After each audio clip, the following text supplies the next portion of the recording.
تو کھلے عام جرم کر رہا ہے نا, کھلے عام. وہ تو خود اپنے جرم کو نہیں چھپا رہا ہے, تو پھر اس کو خلاف بولو آپ.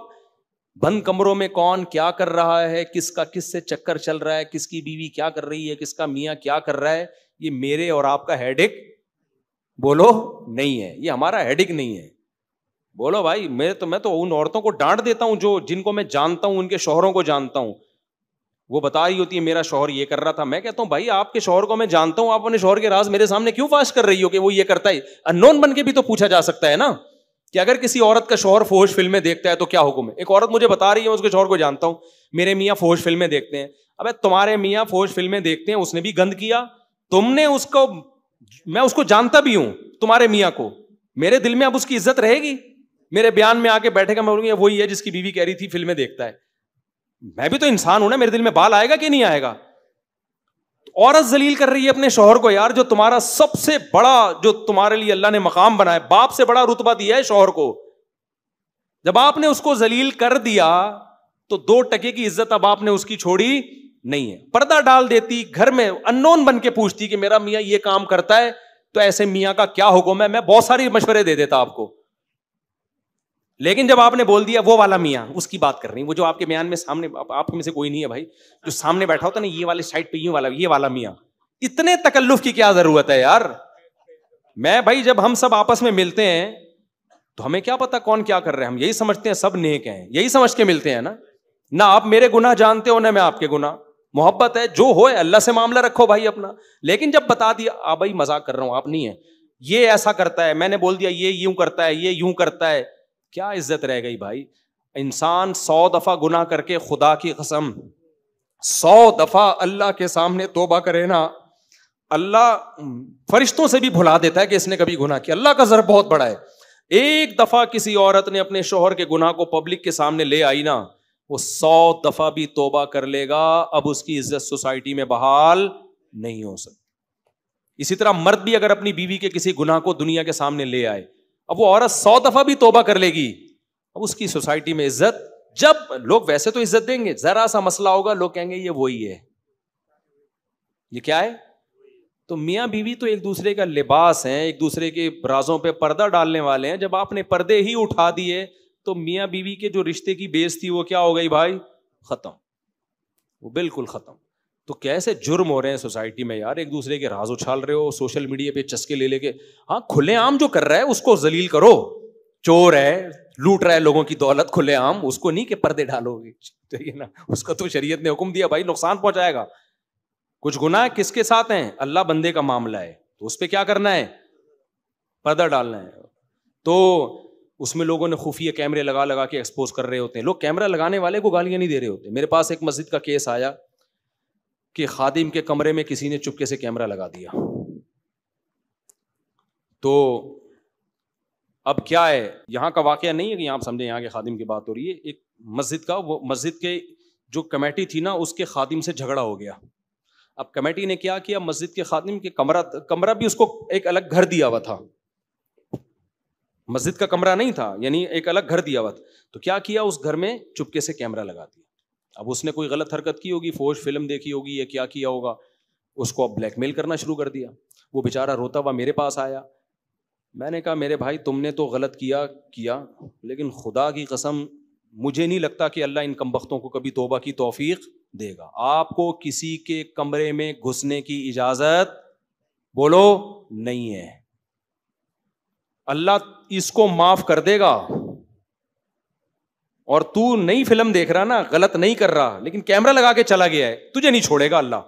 حدیث میں آتا ہے, بخاری کی حدیث ہے, 2 بھائی تھے, ایک گناہگار تھا ایک نیک تھا.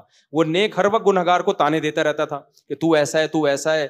تو وہ کہتا تھا یار میں توبہ کروں گا, اللہ توبہ کی توفیق دے گا. ایک دن اس نے غصے میں کہا تیری توبہ قبول نہیں ہوگی, تو جہنم میں ہی جائے گا.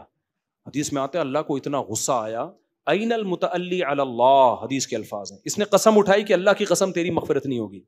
حدیث میں آتا ہے اللہ نے کہا کہ کون ہے جو میرے اوپر قسم اٹھا رہا ہے کہ میں معاف نہیں کروں گا. یعنی تو نیک ہو کے اتنا تیرے اندر تکبر پیدا ہو گیا ہے کہ تو یہ فیصلے خود کرنے لگا ہے کہ جنت میں کون جائے گا اور جہنم میں کون جائے گا. تو جنت جہنم تیرے ہاتھ میں ہے. حدیث میں آتا ہے اللہ نے دونوں کو موت دی, جو گناہگار تھا اس کو جنت میں داخل کیا اور نیک کو جہنم. حالانکہ گناہگار پہ جنت بن نہیں رہی تھی, صرف اس کو دکھانے کے لیے داخل کیا ہے, سمجھ رہے ہو. تو میں نے اس خادم سے کہا, میں نے کہا جس کمبخت نے تیرے کمرے میں کیمرہ لگایا ہے نا, وہ یہ فحاشی نہیں بھی کرتا ہوگا, میرا ضمیر یہ کہتا ہے وہ جہنم میں الٹا لٹکا ہوا ہوگا. میرا ضمیر یہ کہتا ہے, اللہ کہے گا تو پاک ہو کے بھی ناپاک ہے تو, کیونکہ آپ کو یہ کس نے اتھارٹی دی ہے بھائی آپ لوگوں کے گناہوں کے اندر گھسنے کی کوشش کریں. کتنا بڑا جرم ہے یار, وہ بند کمرے میں غلط کر رہا ہے, میں نہیں کہہ رہا کہ وہ فلم دیکھ کے کوئی اچھا کام کر رہا ہے یا کوئی تو, لیکن آپ کو یہ معاملہ کس کا ہے, بندے اور اللہ کا معاملہ. میں تو باپ کو اس کی پرمیشن نہیں دیتا کہ بچہ کمرے میں بیٹھا ہوا آپ دھاڑ سے دروازہ کھول کے جائیں کہ کیا کر رہا ہے. باپ کے لیے اجازت تھوڑی ہے بچے کے گناہ پہ مبتلا ہو. ہاں باپ نگرانی کے لیے یہ بتا دے کہ بھائی کمرے میں بیٹھو بیٹا, کنڈی لگانے کی اجازت نہیں ہے, کنڈی کھول کے بیٹھو. جب کمپیوٹر استعمال کرو لانچ میں سب دیکھیں, میں نے بھی گھر میں LED لگائی ہے کھلے عام, بند کمرے میں بچے کو اجازت نہیں ہے. لیکن اگر ابھی تک ایسا ہوا نہیں ہے, لیکن اگر میرا بچہ کنڈی لگا کے بیٹھا ہوا ہے بند کمرے میں, تو میں دھاڑ کر کے اچانک دیکھوں کیا کر رہا ہے, میرا ضمیر اس پہ آمادہ نہیں ہوتا. اگر بالفرض غلط کر رہا ہوگا, الحمدللہ نہیں کرتے, اگر غلط کر رہا ہوگا یار قیامت تک مجھ سے نظریں ملانے کے قابل بولو نہیں رہے گا. کوئی رہے گا قابل نظریں ملانے کے؟ کیا عزت رہ جائے گی. تو ہم بھی یہ سمجھ رہے ہیں بھائی کوئی گناہ نہیں ہو رہا, وہ بھی سمجھ رہے ہیں, اس سے اصلاح آسان ہے. اور جب ایک دفعہ کسی کے گناہ پر لوگ مطلع ہو جاتے ہیں نا, تو شیطان کو موقع ملتا ہے. شیطان کہتا ہے کہ دیکھ تو ذلیل تو ہو گیا, اب کرتا رہے, اب کیا کر, جب تک چھپا ہوا تھا نا تو وہ بھی توبہ استغفار کر کے اصلاح کی کوشش کر رہا ہوگا, یار ابھی ذلیل نہیں ہوئے, ذلیل ہونے سے بچنے کے لیے کوشش کر رہا ہوگا. لیکن جب ایک دفعہ لوگوں نے اس کو ذلیل کر دیا, وہ کہتا ہے عزت تو اب ویسے ہی ختم ہو گئی ہے. تو اس سے شیطان کو اور زیادہ موقع ملتا ہے. تبھی حدیث میں آتا ہے کہ جب کوئی گناہ کرے اس کو پھر سزا بھی مل گئی نا اس کو, جیسے کھلے عام گناہ کیا, کوئی حد جاری ہو گئی, تو آپ صلی اللہ علیہ وسلم نے فرمایا کہ اس کو ذلیل مت کرو, کیونکہ اس کو تم ذلیل کرو گے تو تم شیطان کو موقع دو گے اس کو گمراہ کرنے کا, کیونکہ پھر وہ ضد پہ آئے گا. تو آپ لوگوں کی عزت کرنا سیکھو میرے بھائی. جو برائی ہے اس پہ کیا کرو, پردہ ڈالو, چھپاؤ اس کو. تو کسی کے گناہ پہ زبردستی مطلع ہونے کی کوشش نہ کرو. بندے کا اللہ کا معاملہ ہے, اللہ پہ چھوڑو. ہم سب سے ملیں گے بھائی, سب اچھے ہیں بھائی, کیا ہے سب اچھے. اپنے سے بدگمان رہو بھائی, میں سب سے برا ہوں, باقی سب لوگ کیا ہیں بہت اچھے ہیں. تو مت گھسو موبائلوں میں, ایک دن کے لیے موبائل پکڑا تو گھسنا شروع کر دیتا ہے اندر, دیکھیں ہے کیا, ٹھیک ہے. تو کیوں گھستے ہو کسی کے موبائل میں, کیوں گھستے ہو بھائی دوستوں کے موبائلوں میں, کیوں لوگوں کے گھروں میں جھانکنے کی کوشش کرتے ہو, کیوں خفیہ. ہاں گلی محلے میں کیمرے لگاؤ تاکہ چور ڈاکو پکڑے جائیں, وہ اوپن ایریا ہے, گھروں میں مت لگاؤ. ایک دفعہ ایک آدمی نے کیمرے لگائے گلی میں, تو کہہ رہے میں اپنے گھر کے کمرے میں بھی لگانا چاہتا ہوں تاکہ بیوی کو ٹریس کروں. میں نے کہا یہ غیر اخلاقی حرکت ہے.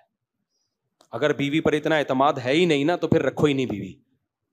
اتنا زیادہ شک کرنا بیوی کے اوپر, یا تو کوئی کچھ دیکھا ہو اپنی آنکھوں سے, بلا وجہ کمرے میں کیمرہ لگا رہے, میری بیوی تو ہے نا بھائی, بیوی بھی ہو کوئی بھی ہو, ہر وقت ہر آدمی کی کیفیت ایک جیسی نہیں ہوتی. اتنا ہمیں بیوی کی بھی نگرانی کی اجازت نہیں ہے کہ آپ نے اپنے بیڈ روم میں خفیہ کیمرہ لگا دیا ہو کہ بیگم کیا کر رہی ہے, بس یہ بہت زیادہ ہو جاتی ہے, ٹھیک ہے نا. تو پھر عورت بھی لگا دے آپ کے کمرے میں کیمرہ, آپ کو غصہ نہیں آئے گا یار, آدمی کبھی کس پوزیشن میں لیٹا ہوتا ہے, کبھی کچھ کر رہا ہوتا ہے, وہ کوئی بھی چیز ریکارڈ ہو جائے گی.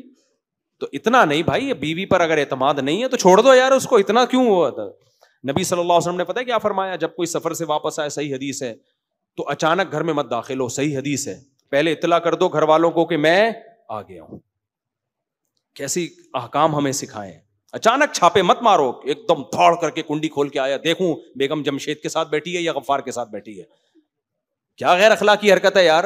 تجھے اگر یقین نہیں ہے تو بیگم رکھی کیوں ہے تو نے, تو آپ اطلاع دے دو پہلے, بھائی میں آ گیا ہوں, میں ایئرپورٹ سے گھر آ رہا ہوں. تو ہو سکتا ہے جمشید ہو میں نہیں کہہ رہا, لیکن جن کے ایسے تعلقات ہوتے ہیں نا وہ چھپتے نہیں ہیں, وہ خود ہی پکڑے جاتے ہیں.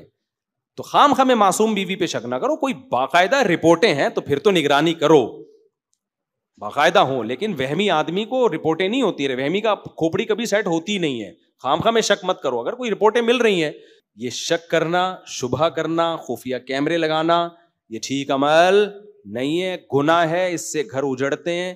اور بہت دفعہ وسوسے پیدا ہوتے ہیں. بیوی خراب نہیں ہوتی, خام خواہ میں وسوسے آنا شروع ہو جاتے ہیں. شوہر خراب نہیں ہوتا, خام خواہ میں وسوسے آنا. بعض دفعہ شوہر دوست ایک دوسرے سے لڑکی بن کے باتیں کر رہے ہوتے ہیں, بیوی نے دیکھ لیا موبائل, اب آپ قیامت تک سمجھاتا رہو بھائی یہ میرا دوست ہے, میں مذاق کر رہا تھا, آئی لو یو مذاق میں بول دیا, وہ نہیں مانے گی. شیطان اس کے دل میں ہمیشہ کے لیے شک پیدا کر دے گا.